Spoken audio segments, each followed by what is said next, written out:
Hello, and thank you for watching the show. I'm Laura McLaughlin, and I'm joined once again by psychologist and relationship expert Dr. Deborah Mendel.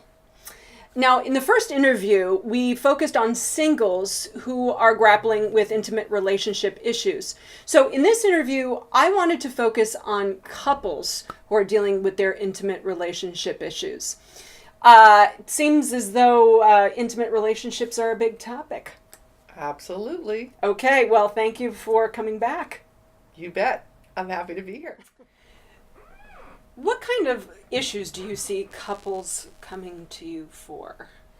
So many because relationships are so complicated. But I would say some of the primary ones would be lack of communication or conflicted communication, sex or lack thereof, money issues, and general losing interest in each other or not finding that they have as much in common as they once thought and maybe growing apart. I've seen that a lot in people who've been together for a while. Can you give some tips on people who might be dealing with that, wanting to get more romance in their lives or become closer, rediscover that intimacy? Well, I think for one, it's really important for the couple to be on the same page. What's really challenging is if one person notices that things are off or aren't really working well, and the other one just puts the head in the sand and says, everything's fine. What are you complaining about? Everything's fine. No, everything's not fine. If I'm not fine, then we're not fine.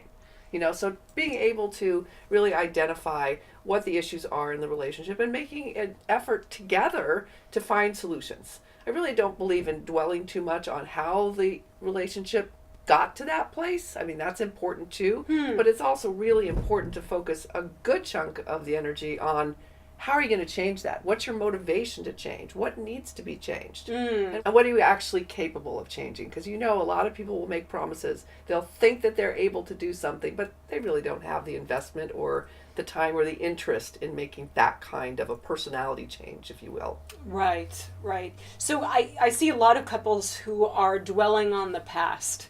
So you do not recommend that? Not dwelling. I think it's important to clear out resentments. And Okay. resentments are basically what we create when we have expectations that fell apart. But a lot of times a lot of times resentments are our own problem because we created expectations we never signed on the dotted line with our partner. So they're behavioral contracts unconsciously that we just determined that our partner should be behaving in such a way, and when they don't, we get angry, we get upset, but the partner may say, I never said I would do that. I never promised you a rose garden. Yeah. Right? And so would you say that you help couples set more realistic expectations for each Yeah. other?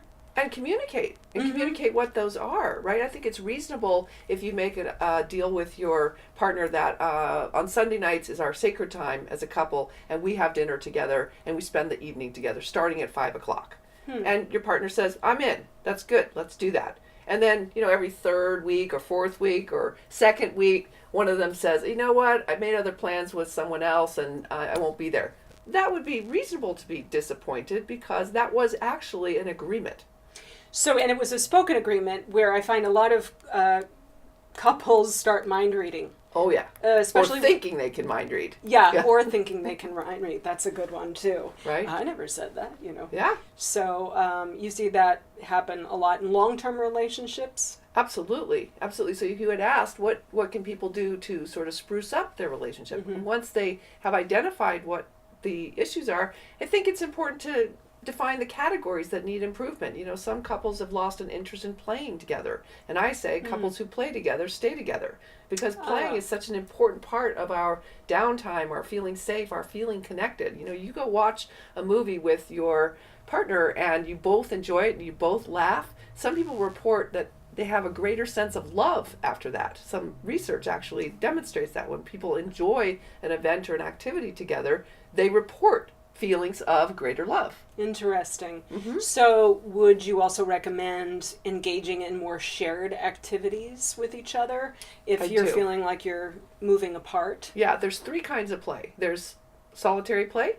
I'm doing it on my own. There's parallel play. You know what? You do your thing, I'll do my thing, but we'll hold hands in between. And there's interactive play. What we're doing right now is interactive play. We're communicating, we're reading each other's signals, we're talking, we're identifying. That's interactive. That's a shared experience that we're both having at the same time. So it's important to have all of those. Sometimes people have expectations they should always be interacting. It's too much pressure. And some people are just so comfortable in isolation because they want to avoid conflict. They don't want to engage in something that might be cause a disruption in their lives. So they isolate. So couples get drawn apart that way, and then they lose a sense of being connected. Right, right.